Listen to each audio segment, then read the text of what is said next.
Assalamualaikum warahmatullahi wabarakatuh. Asyhadu an la ilaha illallah wa asyhadu anna Muhammadan abduhu wa rasuluh la nabiyya ba'da amma ba'du. Puji dan syukur kita ucapkan atas kehadiran Allah Subhanahu wa taala yang telah memberikan rahmat dan karunia-Nya kepada kita bersama. Salawat beriringan salam tidak bosan-bosannya kita hadiahkan buat arwah junjungan kita, yakninya Nabi besar Muhammad Sallallahu Alaihi Wasallam. Baiklah, di sini saya akan memberikan ceramah agama tentang sikap seorang Muslim menghadapi musibah. Kita sebagai seorang Muslim harus terus bersyukur atas semua nikmat Allah, karena yang kita peroleh dari semua yang ada ini adalah nikmat Allah Subhanahu Wa Taala. Wa ma bikum min nikmatin faminallah. Apa saja yang kamu peroleh itu semuanya nikmat Allah Subhanahu wa taala. Surah An-Nahl ayat 53. Allah berfirman dalam surah An-Nahl ayat 18 yang berbunyi, Bismillahirrahmanirrahim. Wa in ta'uddu ni'matallahi la tuhsuha. Artinya, seandainya kamu menghitung nikmat-nikmat Allah, kamu tidak dapat menghitung nikmat-nikmat itu.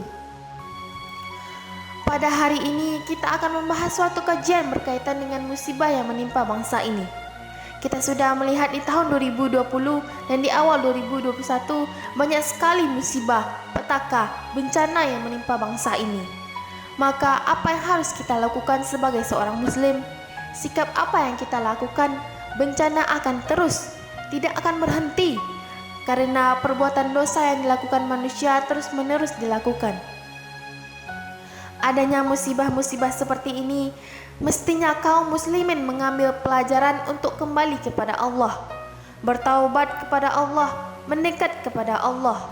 Pada pekan yang lalu sudah saya sampaikan bahwa cobaan atau ujian yang menimpa manusia tidak boleh menghalangi mereka untuk beribadah kepada Allah.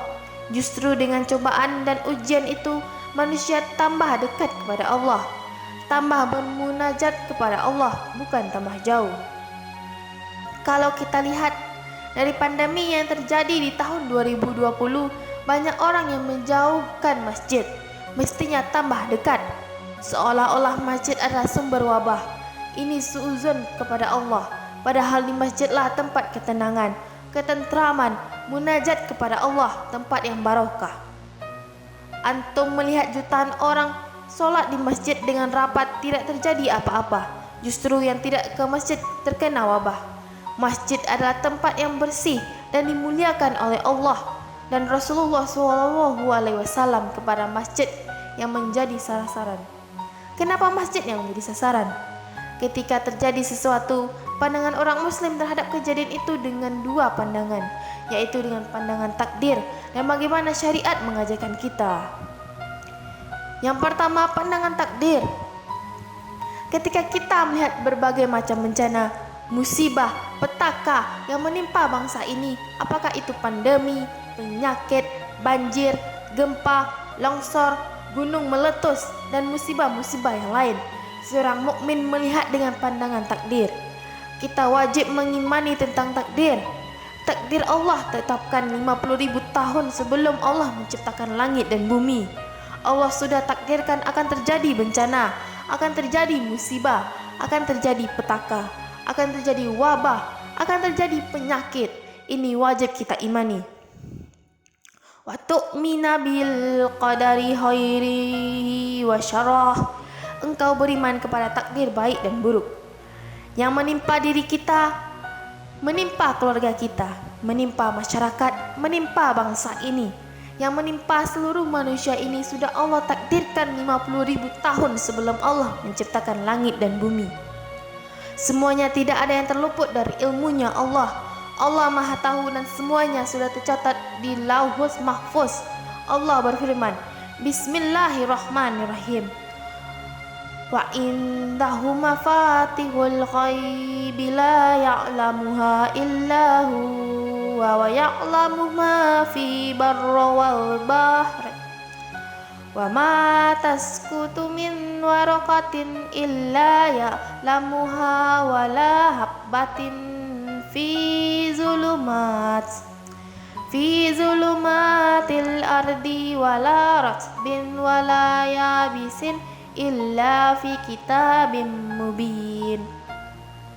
Artinya, dan kunci-kunci semua yang gaib itu ada di sisi Allah Subhanahu wa taala. Tidak ada yang mengetahui kunci yang gaib itu kecuali hanya Allah. Allah mengetahui apa yang di darat dan di lautan. Tidak ada sehelai daun pun yang gugur yang Allah tidak mengetahuinya. Tidak ada sebutir biji pun dalam kegelapan bumi melainkan Allah mengetahui. Tidak pula sesuatu yang basah atau yang kering itu pun Allah mengetahui. Dan semua sudah tertulis dalam kitab yang nyata di Lauhul Mahfuz. Surat Al-An'am ayat 59.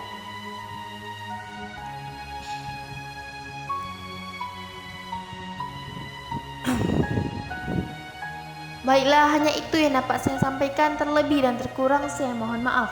Saya sudahi dengan Assalamualaikum warahmatullahi wabarakatuh.